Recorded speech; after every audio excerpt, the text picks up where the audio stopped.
So ayun, what's up mga kaipos? Meron tayo ditong quick drying enamel na Boysen kulay gray. Paano nga ba ito gamitin? So kanina nagsalin ako dito ng kalahati para timplahin. Kasi kailangan talaga natin itong timplahin dahil pagbago kasi ang ganitong klaseng pintura, malapot siya. Kaya kapag ginamit natin, mahirap kasi masyadong malagkit. Kaya kailangan natin ng paint thinner. Itong paint thinner, yun yung tanggal ng lapot niya.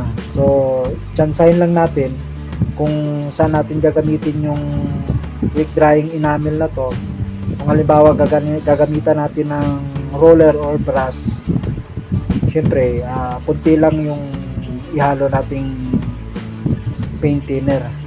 Kasi pangit naman pag brush o kaya roller ang gamit mo, masyadong malabnaw, nagiging manipis yung pagpahid mo sa pagpapahiran mo.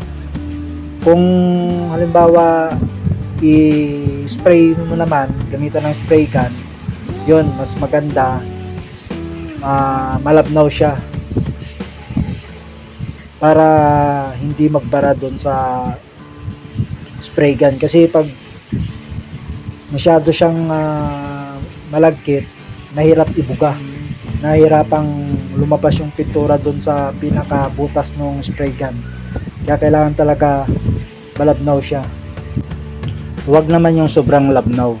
Halimbawa yung pintura ay 100%, yung ihahalo yung paint thinner mga 30%, para kapag in-spray nyo, hindi siya masyadong manipis.